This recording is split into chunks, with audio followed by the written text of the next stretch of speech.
Seja muito bem-vindo ao primeiro episódio do Comitê Empresarial.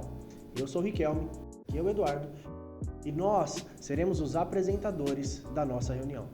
Tem momentos na nossa vida onde a gente tem muitas escolhas. Teve um momento na minha vida que eu não tive escolha. Estuda para não fazer o que eu faço hoje. Para o seu negócio permanecer de pé ou permanecer crescendo, você precisa vender. Isso aí é o cerne, é o pilar. Tendo a resiliência de, eu vou conseguir.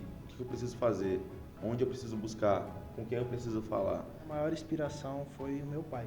Eu ainda abro mão da minha saúde. Eu quero que o meu patrão se lasque. São assuntos mais delicados de se conversar, que hoje não tem tanta abertura como antigamente. Elas querem um salário extraordinário, condições extraordinárias, mas não executam nada de forma extraordinária. Então, pessoal, hoje nós vamos falar de gestão empresarial. É um tema muito genérico no mundo empresarial, porque transita entre muitos assuntos. Marketing, liderança, pessoas, vendas, comercial no geral, né? Então, perfeitamente. Vamos começar aqui, a dinâmica será a seguinte. A gente vai transitar pelo tema em vários tópicos. Então nós temos algumas perguntas aqui. Eu vou fazer perguntas que o Riquelme irá responder e eu também. E assim nós vamos bater um papo. No Comitê Empresarial nós traremos diversos convidados e nós usaremos da mesma dinâmica, onde ficará um convidado à direita do Eduardo e um convidado à minha esquerda. Dentro desses temas que a gente vai tratar na mesma linha de raciocínio, a gente vai chamar diversas pessoas e aí vocês vão fazer parte disso, dessa reunião, deste lado da mesa. Bom, então vamos lá. Primeira pergunta aqui para a gente iniciar esse bate-papo de hoje. O que te motivou a se tornar um empreendedor, Riquelme? Cara, eu acho que acima de todas as motivações, a dificuldade foi a principal, porque tem momentos na nossa vida onde a gente tem muitas escolhas. Teve um momento na minha vida que eu não tive escolha, então ou eu empreendia ou eu ficava sem dinheiro. Então o momento decisivo foi a necessidade. E no seu caso, como é que foi? Cara, no meu caso, eu tive um apoio familiar, em especial da minha mãe, então ela trabalhava no regime CLT e o que eu mais ouvia na minha casa era estuda para não fazer o que eu faço hoje, para não ser um CLT no caso. Mas desde os meus 15 anos eu já trabalhava, já fazia prestação de serviço, freela, não na área que eu estou hoje, em marketing e gestão, mas de maneira geral, serviço braçal. Então já entreguei panfleto, já fiz bastante coisa. E isso não me dava escala, mesmo tendo aquela idade eu já via que não era isso que ia me levar para os meus sonhos. Então eu decidi empreender, no pouco, mas decidi empreender. Comecei a vender doce e o fator, acho que X, para decidir empreender também foi a necessidade, a ambição e conseguir enxergar uma visão para o meu futuro que dentro de um CLT ou das empresas que eu trabalhei como CLT eu não conseguia enxergar. Então, acho que a perspectiva me motivou a ser um empreendedor. Esse ponto é extremamente importante porque no início a gente vai só pela necessidade mesmo, o sustento, né? Mas quando a gente chega numa média de sustento, a gente começa a ter perspectiva, a gente tem a esperança do futuro, coisa que o CLT, o estar condicionado a entregar um serviço até certo momento, não entrega. Então, o empreendedorismo, ele vai além do primeiro momento. O primeiro momento é o ato de empreender para pagar contas. E o segundo momento é quando você começa a criar perspectivas sobre o seu futuro e sobre tudo aquilo que você pode alcançar com o negócio que você está construindo ainda. Então, é muito bacana essa questão também da perspectiva, de olhar para o futuro. E é mais interessante ainda, porque você consegue enxergar o seu futuro literalmente em escala. Porque, por exemplo, hoje, para uma pessoa sem emprego, encontrar um emprego é um degrau. Para a pessoa sair do emprego, se tornar um autônomo, é outro degrau. Agora, para o autônomo se tornar um empresário, que ele lidera, tem pessoas, tem colaboradores, é outro degrau. E aí, para esse empresário formatar a sociedade, formatar um grupo de investidores ou de parceiros e em uma escala maior, é outro naipe. E aí a gente está falando já num raio muito distante daqui. Então, por exemplo, o IPO. O cara sai do autônomo, vai empreendendo, virando empresário, tá no IPO. Mas são vários degraus, não é mesmo? Eu acho que dá para ver muito isso no cotidiano mesmo, né? Dos empresários, principalmente dos clientes que nós temos também. Sim, perfeitamente. Legal, vamos para a próxima pergunta então. Tchan. Essa aqui é legal. Qual o pilar mais importante para uma empresa? Cara, eu acho que, assim como na vida da pessoa física, o pilar mais importante numa empresa é a resiliência. Porque a resiliência, ela serve para os momentos bons e para os momentos ruins. A pessoa, quando ela está num momento ruim, a pessoa física, ela tem que tomar uma iniciativa, assim como a empresa também.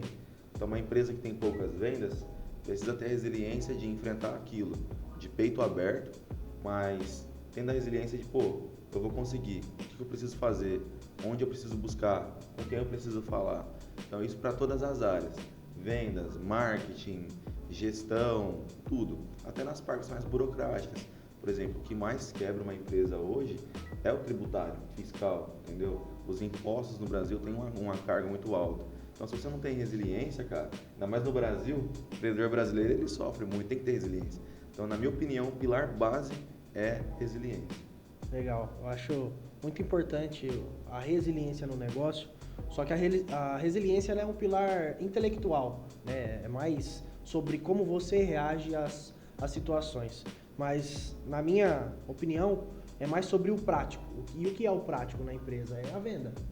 Então, para o seu negócio permanecer de pé ou permanecer crescendo, você precisa vender. Isso aí é o cerne, é o pilar, é a estrutura fundamental, é a forma matriz de todo negócio. É venda, é o prático, sabe? Porque, beleza, resiliência com venda é uma coisa. Resiliência sem venda não é a mesma coisa. Então, se o seu negócio vende, é uma operação. Se o seu negócio não vende, a operação é outra. Porque resiliência não vai valer de nada se não está vendendo. De fato, o carro-chefe em qualquer operação é vendas, mas precisa ser muito resiliente. Eu acho uma combinação muito bacana. Até mesmo aqui na empresa, a gente costuma falar que primeiro vende, depois resolve. Pois é, exatamente. Eu tenho essa... Eu acho que por a gente ser sócio no outro negócio, a gente tem essa visão muito alinhada de que nós precisamos vender independente de qualquer circunstância. Se a gente tem a mão de obra agora, se a gente não tem a mão de obra, se precisa de um sistema novo, uma técnica na operação diferente, mas o pilar, a força inicial é a venda. Que depois que vendeu, você só precisa saber como entregar, mas o faturamento já ocorreu. Então, o pilar importante é o faturar, é na hora que a venda acontece. Perfeito. Bora para a próxima pergunta? Vamos para cima.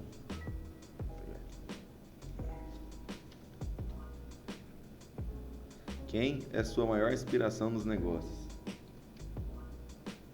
Cara, é difícil citar uma pessoa porque tem diversos famosos que a gente pode falar como inspiração. O Flávio Augusto, por exemplo, o cara que inspirou isso aqui está acontecendo, é uma grande inspiração, mas pessoalmente a minha maior inspiração foi o meu pai, né? Porque para quem já me conhece sabe que eu vi minha família passar por diversas dificuldades, meu pai tentar diversos negócios e não deu certo. Só que isso serviu de lição. E por isso que eu falo que é a maior inspiração para mim, porque ele teve que se sacrificar e errar por mim para que eu aprendesse diversas coisas sobre negócios, vendas, gestão, resiliência, e isso me transformou numa pessoa que tem capacidade de tocar um negócio. Não toco meus negócios sozinhos, mas se não fosse a experiência que eu vivi e vi os meus pais viverem, principalmente o meu pai, eu não seria quem eu sou hoje. Isso eu tenho como definitivo. Perfeitamente, concordo com você. De fato, escolher uma pessoa que nos inspira é muito difícil porque tem muita figura no mercado que é sensacional. Flávio Augusto mesmo é um cara de ponta, excelente. Um outro cara também que a gente admira bastante por aqui é o Pablo Marçal. Mas se for falar de alguém que nos inspirou, é claro que a gente vai puxar mais pro gancho da família porque foi o que nos tirou de onde a gente estava. Pelo menos no meu caso, o que mais me motivou e a minha fonte de inspiração foi a minha família, principalmente a minha mãe, por me apoiar e tudo. Então, nos momentos de desistência, eu tinha aquela pessoa ali que falava, preciso dar um orgulho pô, fez de tudo por mim, trabalhou por mim, mãe, sozinha, solteira e criou 2 filhos. Eu preciso disso. Então eu sempre tive essa consciência. Então a pessoa que mais me inspirou foi a minha mãe. É claro que no mundo dos negócios, tenho outras pessoas ali que me ajudam muito na minha visão técnica, na minha visão empresarial. Tem o Marcos Paulo, por exemplo, que é uma baita figura no digital, mas acho que o pilar fundamental de inspiração é minha mãe. Legal, muito bacana. Vamos para a próxima? Bora.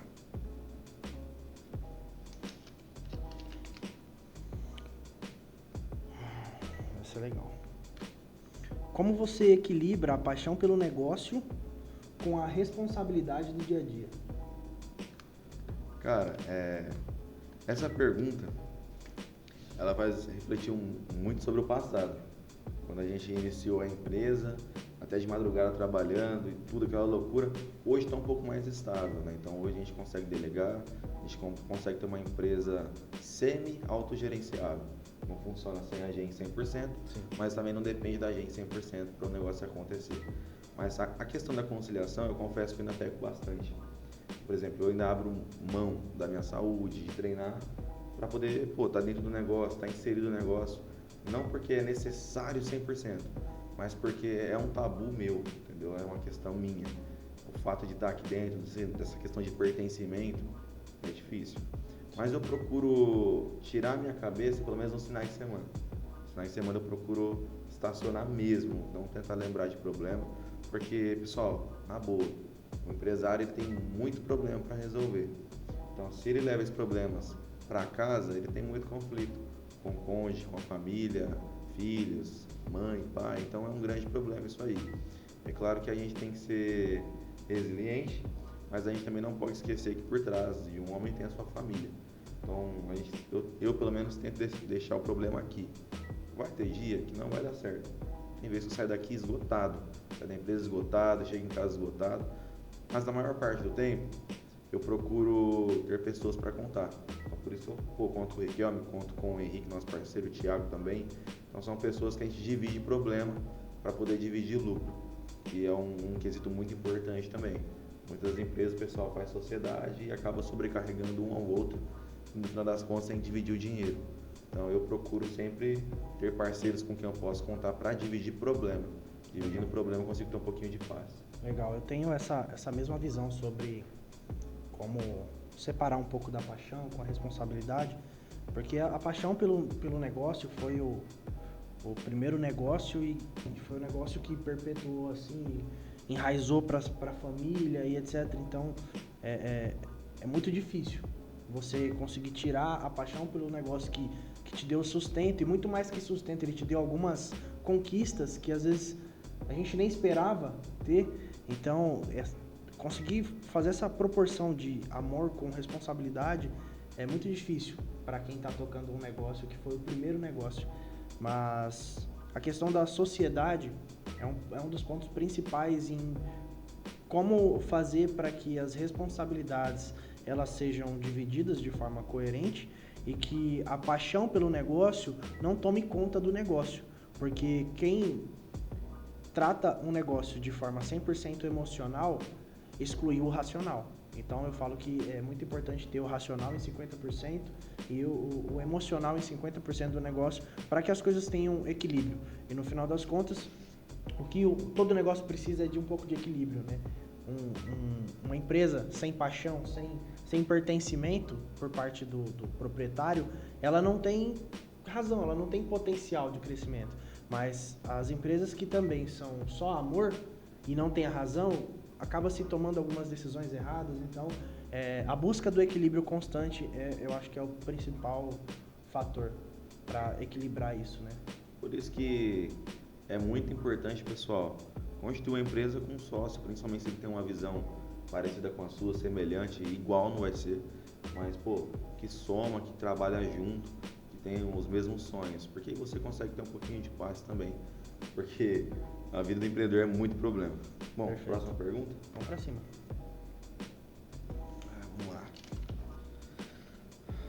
Como você faz para encontrar novos talentos? Olha lá, hein? Cara, talentos é é um tema um pouco complicado pra gente falar. Polêmico. Pra gente falar nos dias de hoje é muito difícil porque tem pessoas que são muito boas na prática, mas são muito ruins na convivência, né? Então, eu falo que os talentos dentro de um negócio não tem que ser movidos em execução prática das tarefas, mas daquela sensação que a pessoa tem que ter de pertencimento para o negócio e o caráter como principal, né? Então, independente do tipo de pessoa que mandar um currículo ou alguma coisa desse sentido aqui para a agência, o fator principal da análise vai ser o caráter da pessoa, a honestidade dela, porque uma pessoa desonesta vai ser desonesta no pouco, vai ser desonesta no muito, mas uma pessoa com pouco conhecimento, com baixo nível de conhecimento, mas com potencial de aprendizado, uma pessoa que também é honesta, uma pessoa que também é resiliente nos negócios e em todas as coisas do dia a dia, eu acho que é o fator principal assim para quando a gente fala de recrutamento. Perfeitamente, concordo.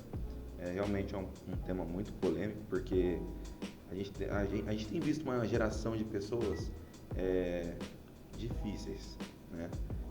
Então, são assuntos mais delicados de se conversar, que hoje não tem tanta abertura como antigamente. E, cara, a questão do talento, eu tenho uma frase que eu sempre carreguei assim, de pequeno, e até mesmo hoje em dia a gente ouve bastante. O esforço vence o talento. Então, se você pega um jovem, uma pessoa mais velha que tem um bom talento, desenha muito bem, faz algo muito bom, mas ela não se esforça, ela se torna uma pessoa acomodada. E o problema de ser cômodo é que a tendência carrega o cômodo. Sim. Então, você pode ser talentoso hoje em algo específico, daqui a alguns anos pode ter certeza que vai ter algo melhor. Então, concordo 100% com o que o Ricardo falou, porque aqui a gente compra e faz acordos com gente honesta. Então, embora a pessoa às vezes não é talentosa, se ela tiver disposição de aprender, disposição de entender os processos, e se for uma pessoa honesta, tá feito, o negócio tá feito. Sim, verdade. Então, o negócio talvez não encontrar talentos, encontrar pessoas honestas.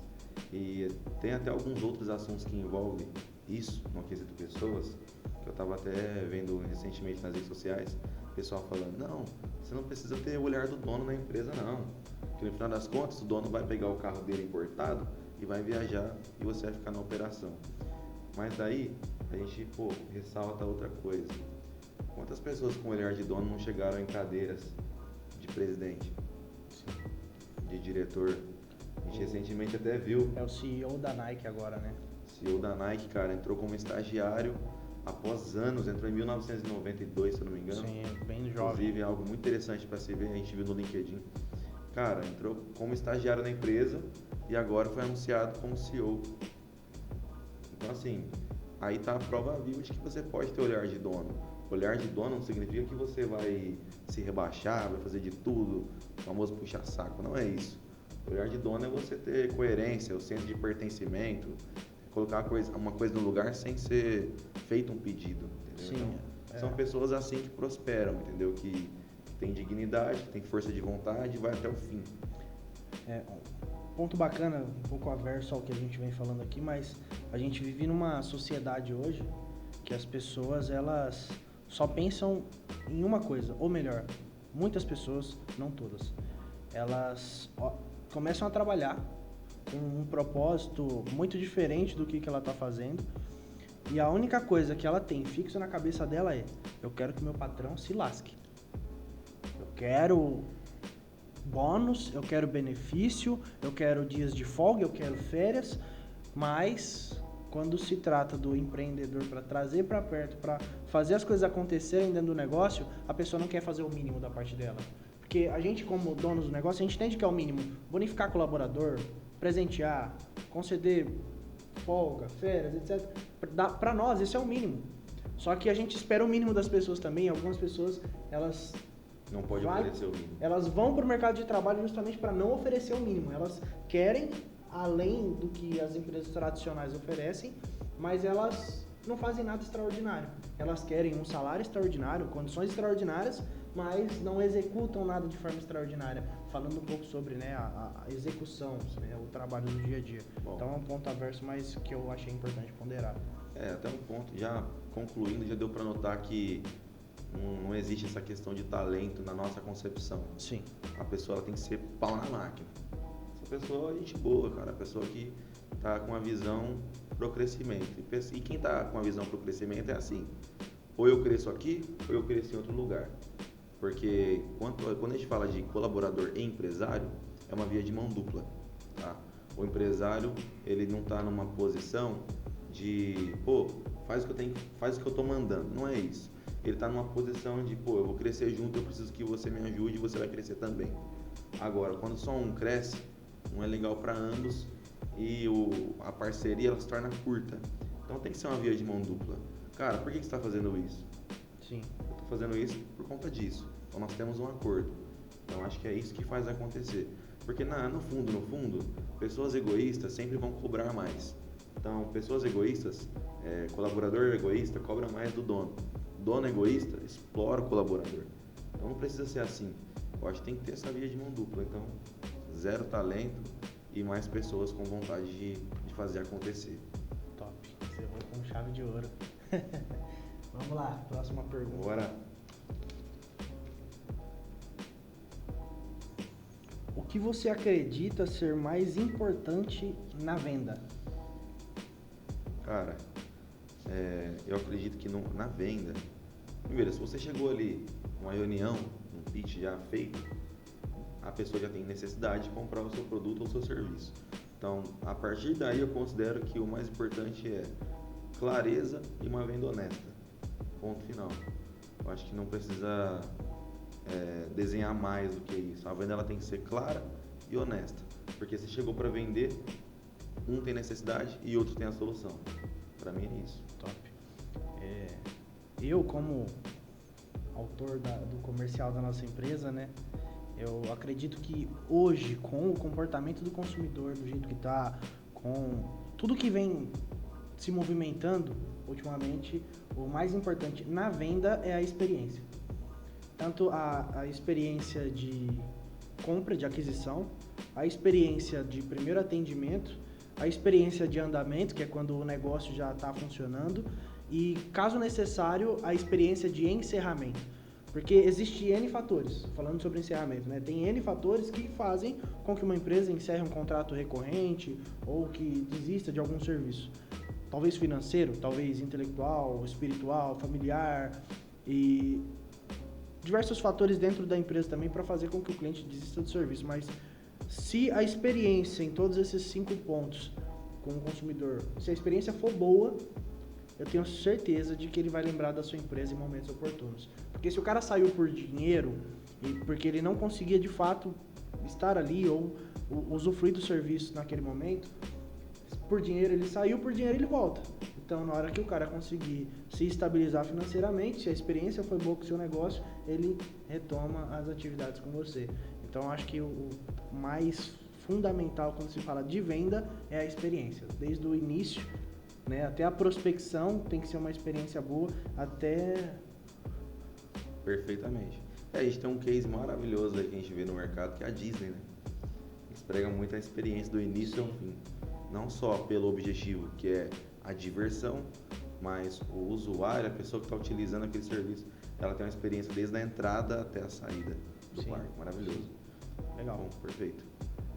Pode ir para a próxima. Vamos lá.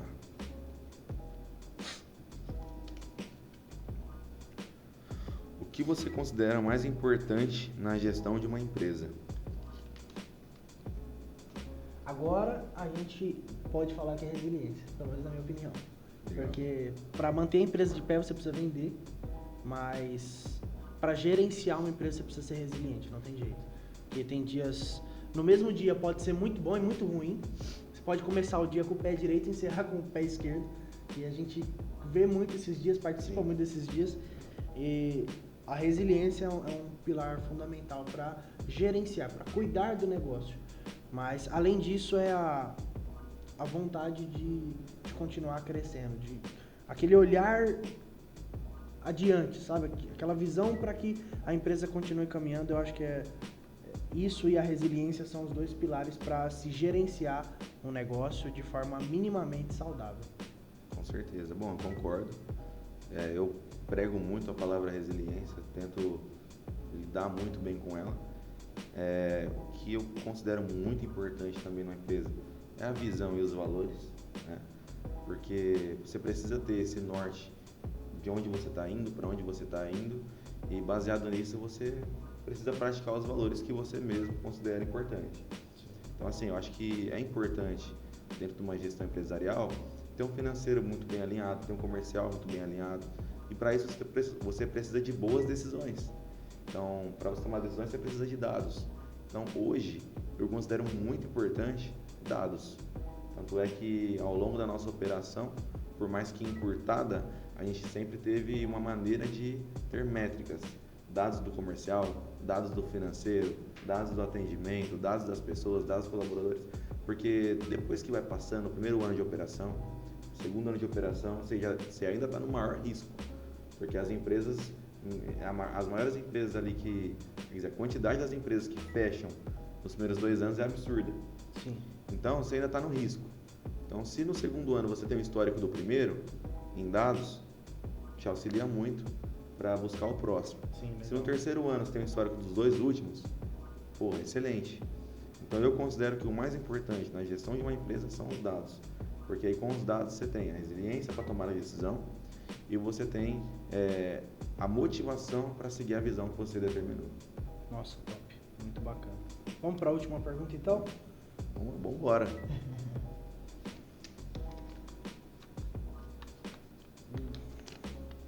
O que é inovar para você? Caramba. Cara, essa pergunta Bom, eu não sou uma pessoa muito criativa, mas, na boa, eu considero que inovação não é criar algo novo, não é inventar a roda. Cara, já tivemos passagens de pessoas excelentes. Inventou carro elétrico, luz, muita coisa. Então, acho que inovar não é criar do zero. Pelo menos eu considero isso.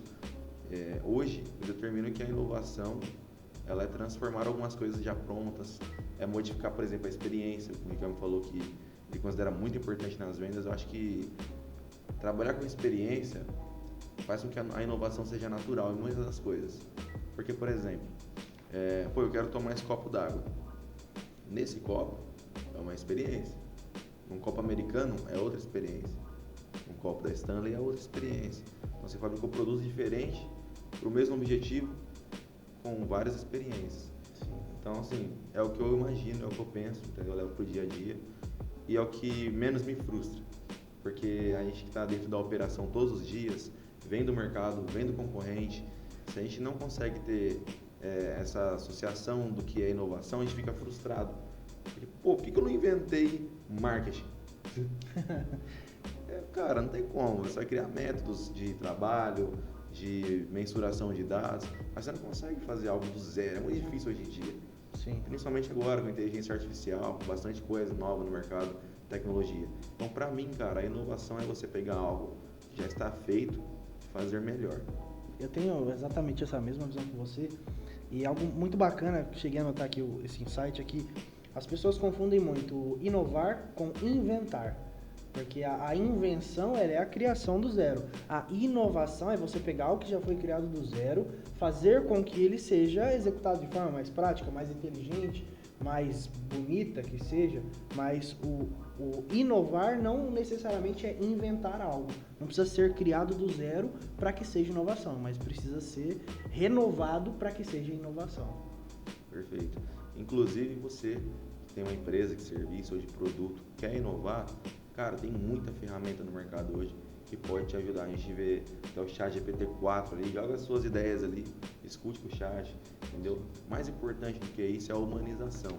Então, participa de grupo de mastermind, faz uma roda ali de trocar ideia, falar cada um a sua dor.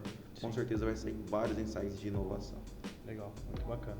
Pessoal, agradeço a vocês por participar dessa nossa primeira reunião de negócios.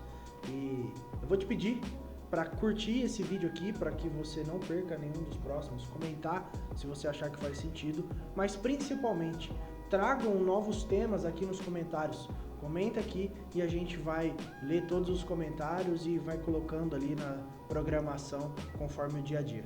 Muito obrigado pela sua presença e nos vemos na próxima. Obrigado, pessoal.